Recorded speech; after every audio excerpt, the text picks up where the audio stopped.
नमस्कार दोस्तों, ordinary stories में मैं ऑडिबल रेखा एक बार फिर हाजिर हूँ एक नई कहानी के साथ।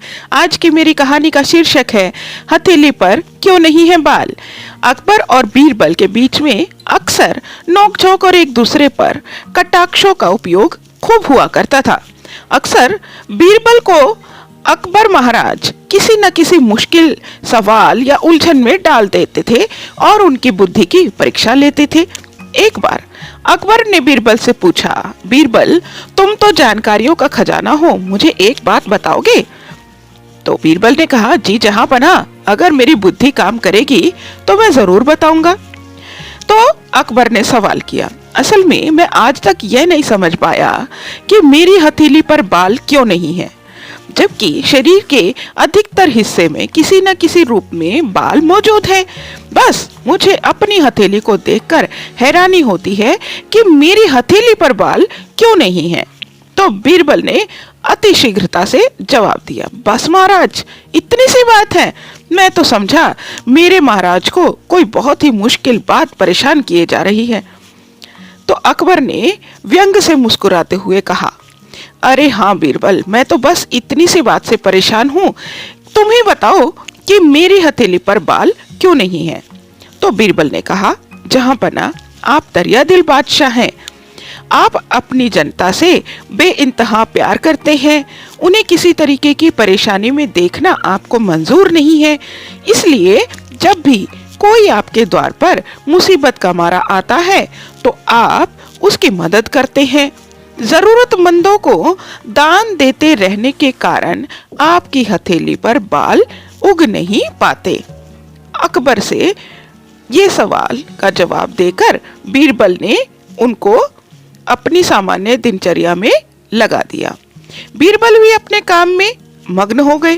कुछ दिन बीतने के बाद अकबर ने बीरबल से एक दिन अचानक फिर पूछ लिया, अरे बीरबल, तुम्हारी हथेली पर भी बाल नहीं है, इसका मतलब तुम भी दानी हो?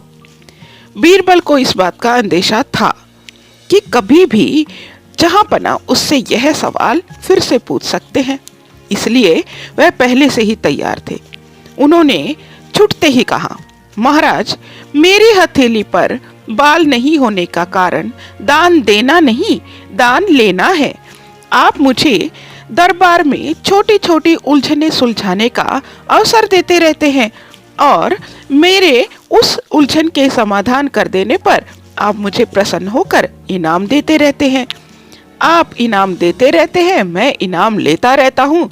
इस प्रकार से आपके इनाम देने और मेरे इनाम लेने से मेरी हथेली भी उसकी अभ्यस्त हो गई है। इनाम इतने लेता रहता हूँ कि इन हथेलियों पर बाल उग ही नहीं पाते। अकबर बीरबल की इस चालाकी से भरे हुए उत्तर को सुनकर बहुत खुश हुए।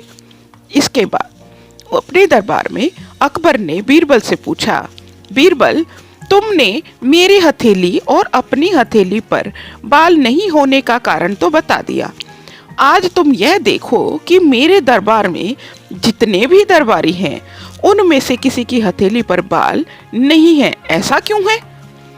बीरबल ने इस प्रश्न का उत्तर भी पहले ही सोच रखा था। उसने मुस्कुराते हुए कहा, जहां पना, सच्ची बात यह है कि दरबार में जब भी आप मुझे इनाम देते हैं तब सभी दरबारी हाथ मलने लगते हैं, क्योंकि उन्हें भी आपसे इनाम पाने की हसरत है और उनकी हसरत पूरी नहीं हो पाती। हताशा में वे अपने हाथ मलने के सिवाय और कुछ कर भी नहीं सकते हैं। इसीलिए जहां पना उनकी हथेली पर बाल नहीं उग पाते हैं। जाहिर सी बात है, इस बार फिर से अकबर ने बीरबल को इनाम से नवाजा और सभी दरबारी फिर से हाथ मलते रह गए। दोस्तों, इस कहानी को सुनकर आपको कैसा लगा मुझे कमेंट बॉक्स में ज़रूर बताइएगा। लाइक, शेयर, कमेंट करना मत भूलिएगा। फिर से हाजिर होंगी एक नई कहानी के साथ। इस बार कहानी थोड़ी देर से मैंने डाली है, उसके लिए माफ़ी मांगूंगी। अगली कहानी जल्द ही लेकर आऊंगी। तब तक के लिए अपना ख्याल रखें, मस्त रहिए, स्वस्थ रहिए, खुश रहिए। धन्यवाद।